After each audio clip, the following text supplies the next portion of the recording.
Okay, hello. So today I'm going to try to prove a pretty intuitive mathematical fact, and that is that an integer cannot be both even and odd.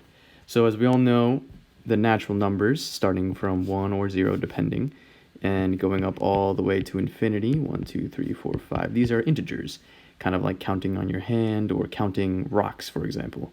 And we know that some of these, like 2, 4, and if we add here 6, are even, and 3, 5, etc., 7 are odd. So we want to prove that you cannot find an integer that is both even and odd at the same time. So a way that we can do this pretty intuitively is if we start with, let's say n being a placeholder for our number instead of x, and let's say this is equal to 2k. Now this means that n is even. This is because k is just going to be a random integer. It could be any integer. And this 2 right here means that it's a multiple of 2. So multiplication is repeated addition. Let's say k is 5, right? Then this whole number here is just 2 5 times, added together 5 times like this. And if you add all this up, this gives you 10. And we know 10 is an even number, so that checks out. So for any integer k, you will have an even number because it's just adding 2 over and over and over again. So that's why this is the notation that we use to say that n is an even number. So let's just go ahead and get rid of all this here.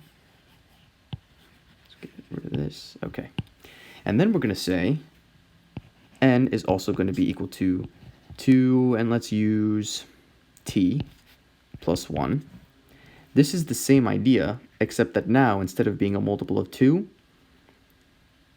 for example, 2 or 4, adding 1 to those numbers is just going to make it 3, 5, 5. And if you notice a pattern here, if a number is not even, then it'll be odd.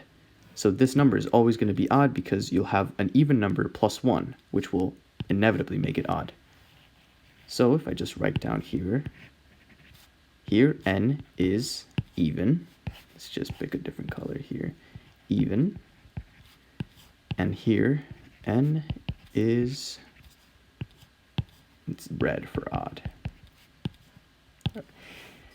So now we're going to prove that we cannot find a possible number that is both even and odd. And that is impossible, as we'll see in a second. So let's begin by setting these two values here equal to each other and see what happens. So we have 2k equals 2t plus 1. And I did that because this is the same as saying n equals n, if you notice, because n equals 2t plus 1, and it equals 2k. So these are all equivalent. Let's get rid of that here. All right. The next step we can do is, all right, let's subtract over this 2t, and then we'll end up with this right here. 2k minus 2t equals 1. So 2 times whatever integer k is minus 2 times whatever integer t is will give us 1. Now, we see a common factor of 2 here. So let's go ahead and factor out that 2, and we're left with k minus t inside. And we're left with this. So 2 times whatever this integer is, because remember k and t are integers, and an integer minus an integer will always give you an integer, will give us 1, which is very suspicious. But to see this even more clearly, we're going to divide over this 2 and simplify this to give us k minus t equals 1/2. So this is very strange, because what we're seeing here is that we have an integer k minus an integer t giving us a fraction. So that's like, let's say I have a bunch of these. Let's use a different color actually. Color for coins could be something like this. Say I have a bunch of these pennies here. A bunch of pennies all on the table. And I take away a few. Okay, and then maybe I add 1 back. Then I take away another 3, and I add another back. No matter how many I add or how many I take away, I'm never going to have half a penny because that's just impossible. So that will never, that will never give us a fraction. So this right here is impossible. It's absurd.